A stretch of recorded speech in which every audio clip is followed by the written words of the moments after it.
Hello friends, how are you? દ્રાવણો chapter lecture number 3. આપણે અત્યાર સુધી સાંદ્રતાઓ વિશે વાત કરી. સાંદ્રતા દર્શાવવાની જુદી જુદી રીતો.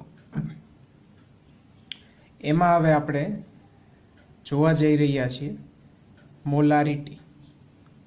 તો મોલારિટી, જેને કેપિટલ M સંજ્ઞા વડે દર્શાવવામાં આવે છે, તેની વ્યાખ્યા જોઈએ તો 1 લિટર અથવા તો 1 ડેસીમીટર ક્યુબ પણ કહી શકાય, કારણ કે 1 લિટર અને 1 ડેસીમીટર ક્યુબ એક સરખું થાય. તો 1 લિટર દ્રાવણમાં ઓગળેલા દ્રાવ્યના મોલની સંખ્યાને મોલારિટી કહે છે. ફરીથી, 1 લિટર દ્રાવણમાં ઓગળેલા દ્રાવ્યના મોલની સંખ્યાને મોલારિટી કહે છે.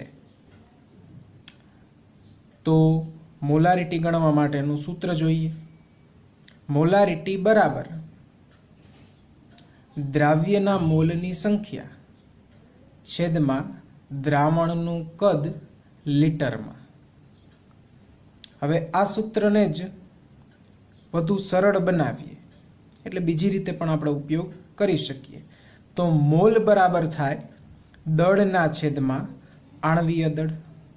તો આ જ સૂત્રને બીજી રીતે રજૂ કરીએ તો મોલારિટી બરાબર દ્રાવ્યનું દળ છેદમાં દ્રાવ્યનું આણ્વીય દળ ગુણ્યા દ્રાવણનું કદ લીટરમાં.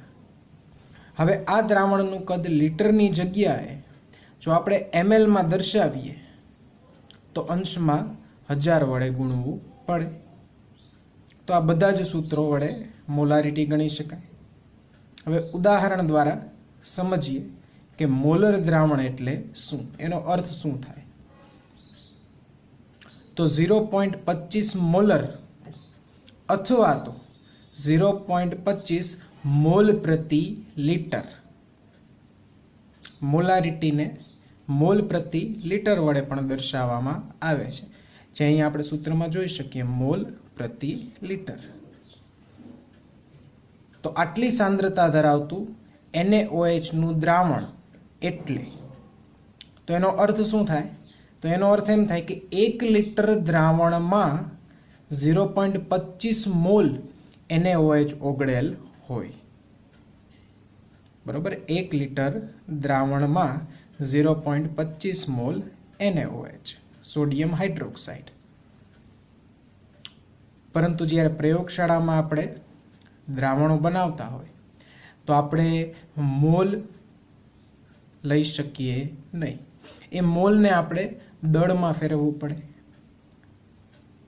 તો જોઈએ, 1 લિટર દ્રાવણમાં 0.25 મોલ એટલે દળ કેટલું થાય?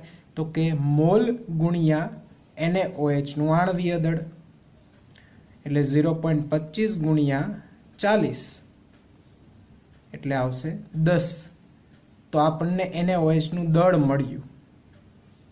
તમે પ્રયોગશાળામાં 10 ગ્રામ NaOH નું વજન કરીને તેમાં એટલું પાણી ઉમેરો કે જેથી કુલ દ્રાવણ 1 લિટર થાય, તો તે 0.25 મોલર NaOH નું જલીય દ્રાવણ બનશે. હવે આપણે કોયડો જોઈએ.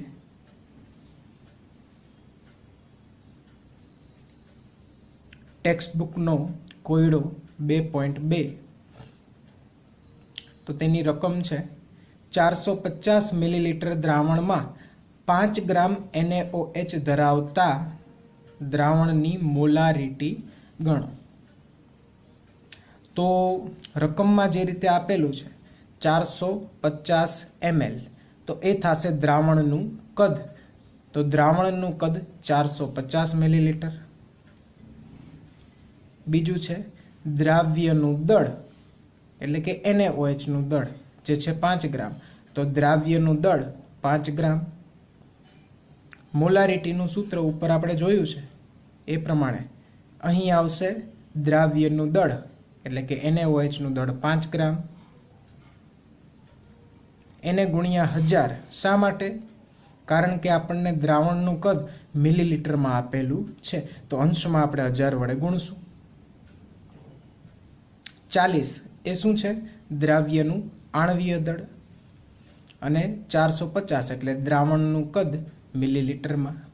આ સાદુરૂપ આપતા એનો આન્સર આવશે 0.278 મોલર એટલે કેપિટલ M, અથવા તો મોલ પ્રતિ લીટર, અથવા તો મોલ પ્રતિ ડેસીમીટર ક્યુબ, ગમે તે એકમ લખી શકાય છે. હવે ત્યારબાદ 7મી રીત સાંદ્રતા દર્શાવવા માટેની, જે છે મોલાલિટી. અહીં સંજ્ઞા છે સ્મોલ m. મોલારિટીમાં કેપિટલ M આવશે અને મોલાલિટીમાં સ્મોલ m. વ્યાખ્યા જોઈએ. 1 કિલોગ્રામ દ્રાવક, 1 કિલોગ્રામ દ્રાવકમાં ઓગાળવામાં આવતા દ્રાવ્યના મોલની સંખ્યાને દ્રાવણની મોલાલિટી કહે છે. અહીં ખાસ આપણે ધ્યાન આપશું, આ વખતે આપણને દ્રાવકનું દળ લેવાનું છે ને એ પણ 1 કિલોગ્રામ. અને એમાં દ્રાવ્યના જેટલા મોલ ઓગળેલા હોય તે દ્રાવણની મોલાલિટી પણ એટલી જ થશે. હવે સૂત્ર જોઈએ તો મોલાલિટી બરાબર દ્રાવ્યના મોલની સંખ્યા છેદમાં દ્રાવકનું દળ કિલોગ્રામમાં.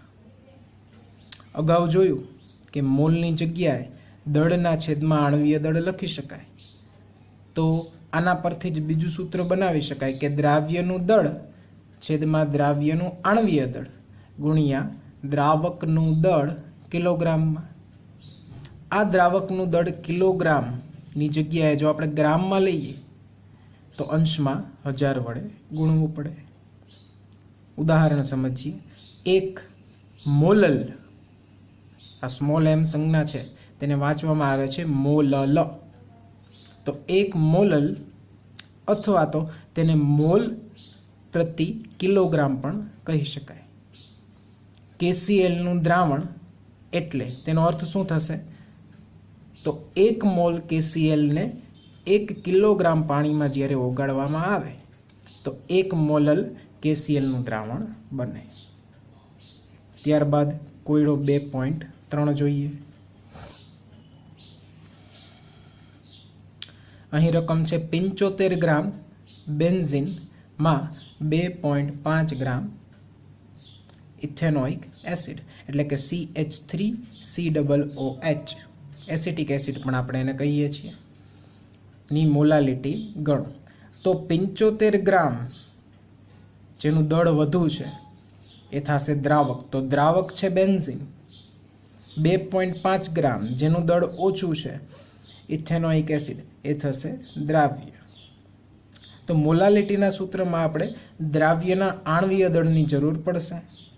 તો ઇથેનોઇક એસિડ એનું અણુસૂત્ર છે C2H4O2.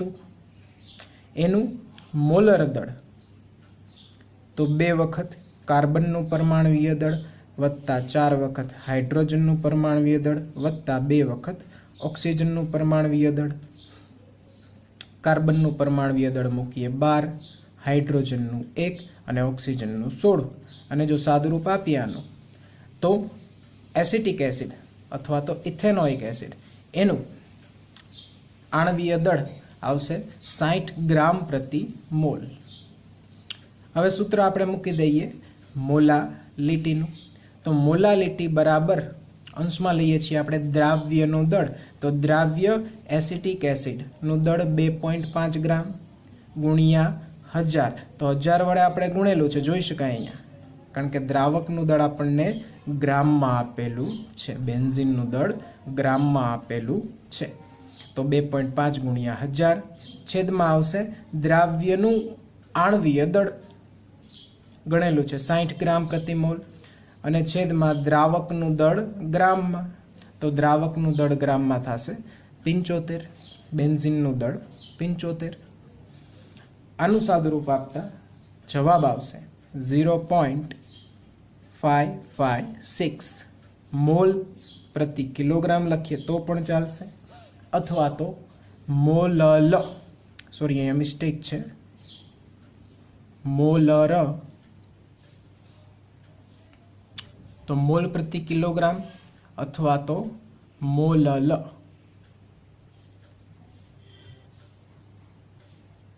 હવે એના પછીની સાંદ્રતા એટલે કે નોર્માલિટી, જેને સંજ્ઞામાં કેપિટલ N અને જેને સપ્રમાણતા તરીકે પણ ઓળખવામાં આવે છે. ટેક્સ્ટ બુકમાં આપણને આપેલું નથી, પરંતુ 11માં આપણે ભણી ગયા છીએ અને આ ચેપ્ટર માટે ઉપયોગી છે, તો એકવાર રિવાઇઝ કરી લઈએ.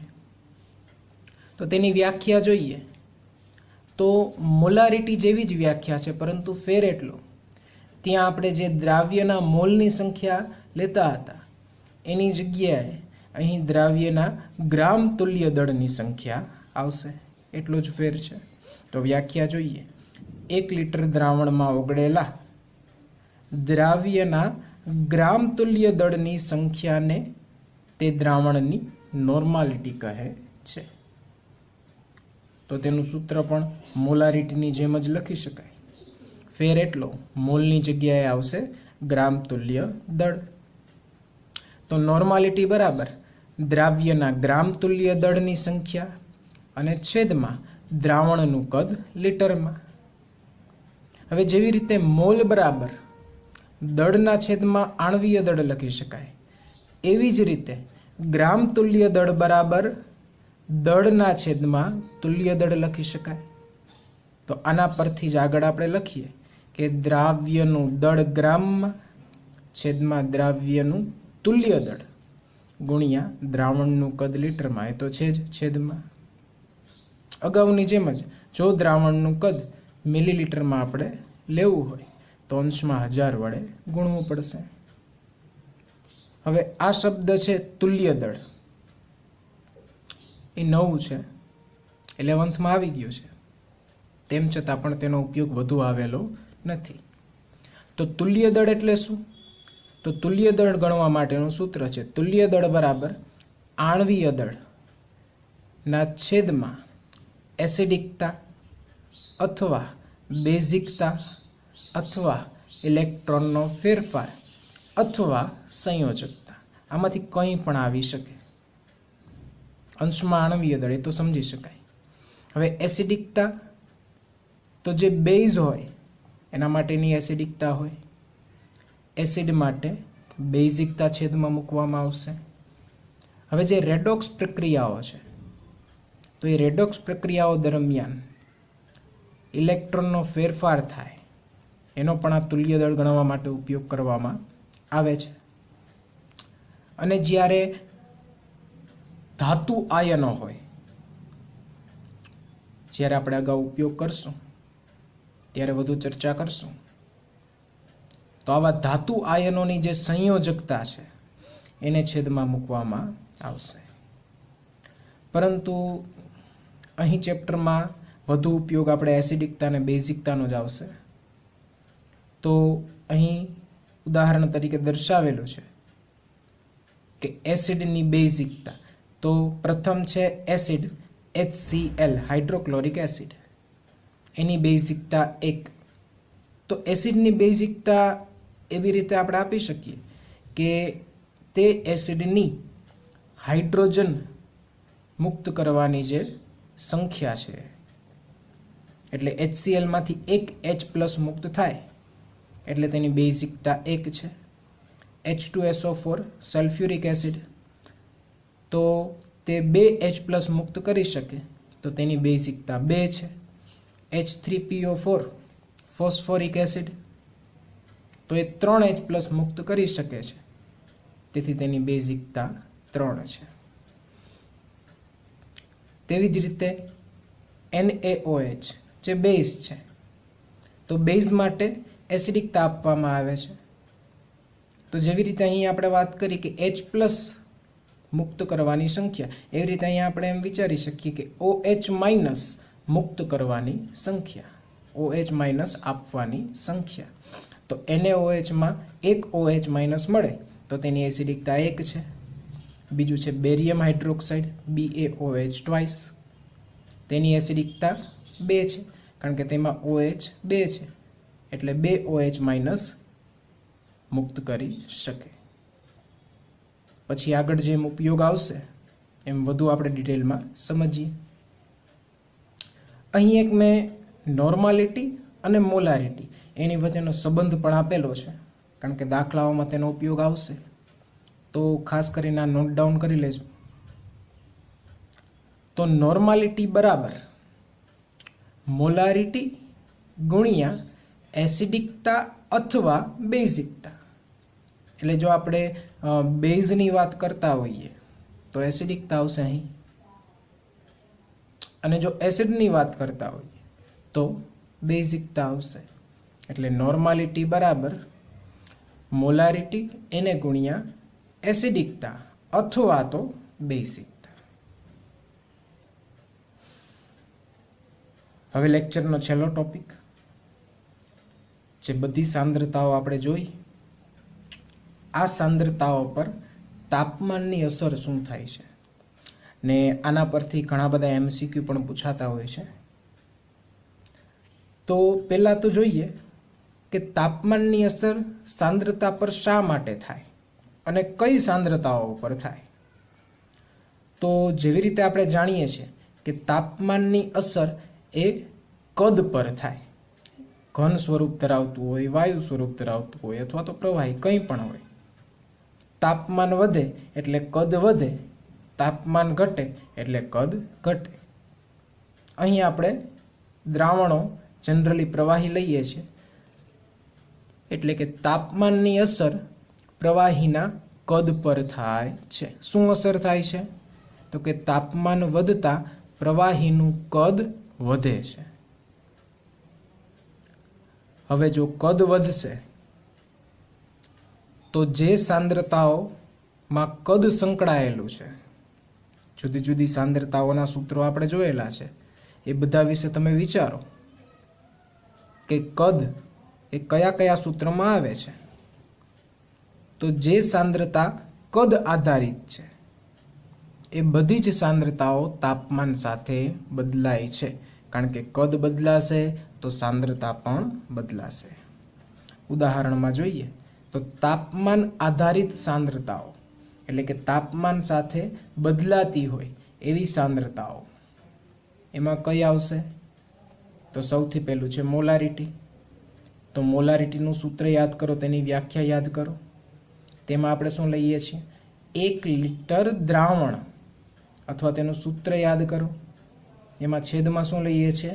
દ્રાવણનું કદ લીટરમાં. તો ત્યાં દ્રાવણનું કદ સંકળાયેલું છે, તો તાપમાન સાથે કદ બદલાશે તો મોલારિટી પણ બદલાશે. તેવી જ રીતે નોર્માલિટી, એમાં પણ સૂત્રમાં છેદમાં દ્રાવણનું કદ આવે છે, તો નોર્માલિટી પણ તાપમાન આધારિત છે, તાપમાન સાથે બદલાશે. તેવી જ રીતે દળ કદ ટકાવારી, દળ કદ ppm, આ બધામાં દ્રાવણના કદ સંકળાયેલા છે, તેથી તે તાપમાન સાથે બદલાશે. હવે તાપમાનથી સ્વતંત્ર સાંદ્રતાઓ એટલે કે તાપમાનની અસર આ સાંદ્રતાઓ પર થતી નથી. તાપમાન સાથે આ સાંદ્રતાઓ બદલાતી નથી, અચળ રહે છે. તો એમાં છે મોલાલિટી. તો મોલાલિટીનું સૂત્ર યાદ કરો. તેમાં અંશમાં આવશે દ્રાવ્યના મોલ અને છેદમાં આવે છે દ્રાવકનું દળ. તો દળ કે મોલ આ કોઈ પણ રાશિ તાપમાન પર આધાર રાખતી નથી. તાપમાન વધવાથી દળમાં વધારો થાય નહીં, કદ વધે પરંતુ દળ પણ એની કોઈ અસર થાય નહીં, અને દળ ન બદલાય તો મોલ પણ ન બદલાય. એટલે મોલાલિટી તાપમાનથી સ્વતંત્ર છે. પછી દળ ટકાવારી, દળ ટકા, એ સૂત્રમાં પણ આપણે જોઈએ કે તેમાં દ્રાવ્યનું દળ આવે, દ્રાવણનું દળ આવે, તો તે પણ નહીં બદલાય. મોલ અંશ, તો તેમાં આપણે ઉપર રહીએ છીએ ઘટકના મોલ છેદમાં કુલ મોલ, તો મોલ તાપમાન સાથે બદલાશે નહીં. તો એનો મતલબ મોલ અંશ સાંદ્રતા પણ તાપમાન સાથે બદલાય નહીં, તો તાપમાનથી સ્વતંત્ર થશે. દળથી દળ ppm વગેરે.